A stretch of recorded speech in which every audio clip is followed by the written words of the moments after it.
Hey, what's up, everybody? My name is Troy Devlin. Thank you so much for watching Mindfully Fit on YouTube.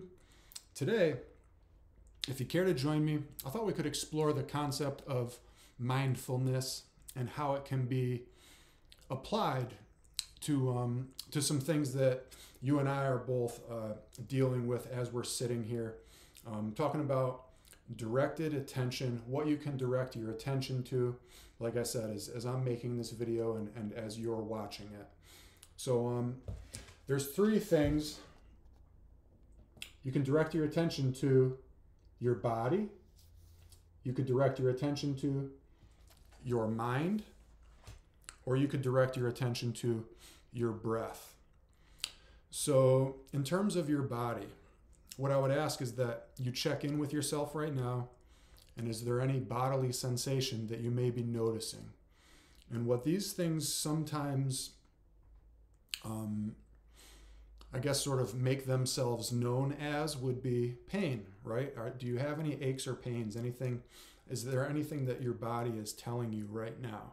If you check in with it, are there any sensations that you're noticing?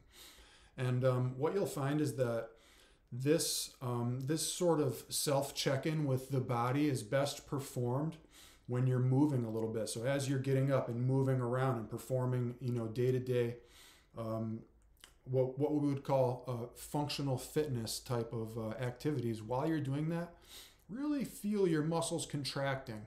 Check in with your body. Feel the range of motion through your joints, and just see if there's anything that you're noticing, and go from there. Okay. If you're not paying attention to your body, have you ever tried like weightlifting, right? Which can be fun, but what else is weightlifting? It's a little bit dangerous if you're not paying attention. So when you're lifting weights, if you really concentrate on the muscles as they're contracting and really concentrate on the weight, it's a lot safer in terms of preventing injury when you do it like that. When you lift weights and you're thinking about something else and your mind is somewhere else, you're not paying attention to the weights, that's when you pull muscles, things go wrong, right? You drop the weights, crazy things. That's how people get hurt with weightlifting, not paying attention. So that's just an example of, and I could probably provide other examples. Like, think about driving a car, right? It's an activity that you're doing with your body, but now let's say you're texting and driving. You're taking your directed attention off of the activity that you should be really focusing on, which is the driving, to doing something else. Now it's dangerous. Or let's say you're walking and you're not paying attention as you're walking because you're looking at something else. That's when you trip and what have you. So these are just some examples of things that can go wrong when your attention is directed elsewhere in terms of operating your body. Try to develop that mind-muscle connection and really check in with yourself and listen to your body. So mind. This one, it'll blow your mind, because imagine noticing your thoughts, or imagine watching your thoughts, right? How many thoughts do you have? Probably a lot, right? Every single day, thoughts all day long. How many of those thoughts that you're having are you actually controlling or noticing? Are there thoughts that you're having that maybe you aren't noticing, or maybe you're not aware of, right? Are there any stories that you're telling yourself that maybe are unhelpful? Are you aware of the fact that you can sort of change your mind? Like, you can change your mind.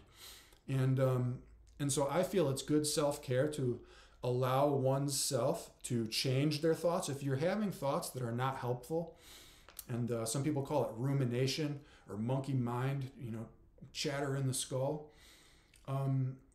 the only way to really escape that is by noticing that it's occurring. And if you don't notice that that's occurring, you stay stuck there, and that's very painful. And if you have control over your thoughts because you're paying attention and you're thinking about what you're thinking, then, if what you're thinking doesn't suit you or whatever, or hey, you can change the channel. And I invite you to do that. So watch your thoughts, as they say. And then finally, the breath.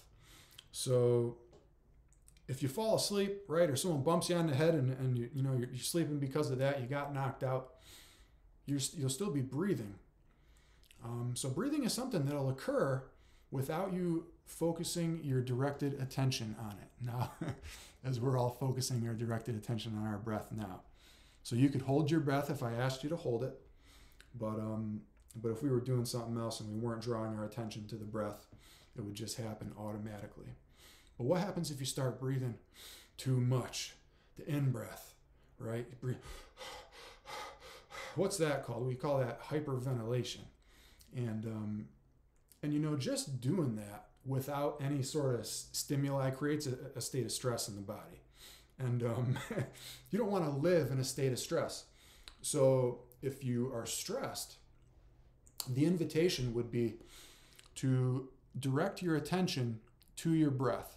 If you feel anxious, let's say, or you feel stressed, or you're feeling like, let's say, maybe the tempo is increasing a little bit, or you feel like you're going out of the green and up into the red in state of,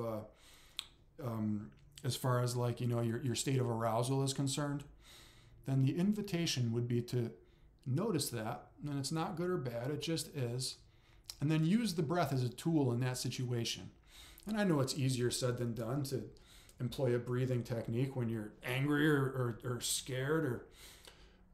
But what I would invite you to explore is that being frightened and scared, angry, some of these strong emotions that might create an elevated state for us, we can manage some of our reaction to those ideas through breath, specifically the out breath. Recognizing that maybe we're not where we want to be in terms of homeostasis, using the breath as a tool because it's available to us. If we're awake and conscious, we can go to the breath. You'll always have it. It'll always be there as a tool.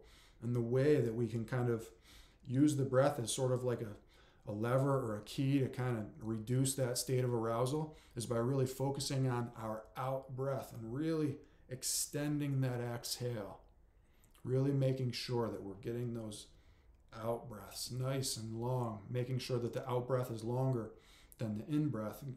We're trying to get out of that state of hyperventilation, right? Experiment with breathing through the nose, right? Especially as you breathe in, really try to breathe in through the nose. If you're doing a big exhale, you can exhale through the mouth, but nose breathing, many people find that to be a beneficial breath work technique all on its own. Focus on the out breath. Extend that exhale. And that's breathing. Like I said, if I told you to hold your breath, you'd be able to do it very easily, but we could benefit sometimes from using the breath as an anchor in certain situations and just being mindful of it. So that's it, guys. Mind, body, breath. Those are some areas that you can direct your attention, and some people call it mindfulness, and I hope that you find it helpful. So if you like this video, I would ask that you subscribe to the channel, give me a thumbs up, let me know what you think, and we'll see you soon. Thanks again.